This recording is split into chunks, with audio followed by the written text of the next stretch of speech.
viena mūsu karavīra individuālā ekipējuma komplektā ir vairāk nekā 100 dažādu elementu. To jūs noteikti zināt labāk pat nekā es, kas ir šie elementi, bet neviens no tiem nav mazāk svarīgs kā cits. Un tā ir lieliska iespēja parādīt, ka mēs spējam ražot šeit uz vietas arī šādas vajadzības, un karavīrs līdz ar to varēs pildīt savu pienākumu efektīvi, un mēs arī varēsim daudz efektīvāk, ja ražosim vairāk šeit uz vietas, aizpildīt arī nepieciešamās vajadzības, nodrošināt šīs piegādes. Arī Latvija virzās un saprot šo industrijas, mūsu pašu spēju stiprināšanas nozīmību. Mēs runājam bruņotajos spēkos par gandrīz 30 spējām. Tās ir gan tradicionālās un konvencionālās spējas, bet, protams, ka arvien vairāk un vairāk mēs saprotam, cik nozīmīgs iet līdz arī laikam, ko pierāda Ukrainas mācības stundas, domāt par tehnoloģijām, domāt par droniem, par elektronisko karadarbību, par mākslīgo intelektu, par 5G. Tā kā skaidrs, ka šeit līdztekus šīs visas spējas mums ir jāstiprina.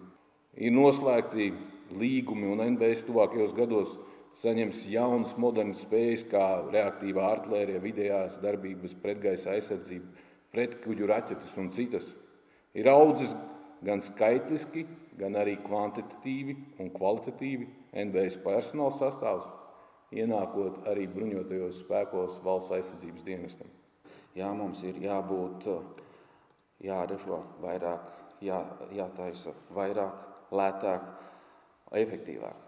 Lai šo te vārdu efektīvāk mēs būtu sasnieguši, tā ir sadarbība starp zinātni, tā ir sadarbība starp bruņotajiem spēkiem, tā ir sadarbība starp lēmumu pieņēmējiem. Un visos šajos procesos ir jābūt komunikācijai. Un komunikācija tas ir viens no atslēgas vārdiem, kas padara šo procesu efektīvāku.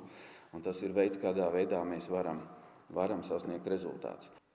What we proposed in our new defense industrial strategy a month ago is that we would be supporting also the whole investment journey, from innovation, research, development, up to the procurement and the production. European Commission can never be the one who finances the production of the European defense industry or any industries in Europe.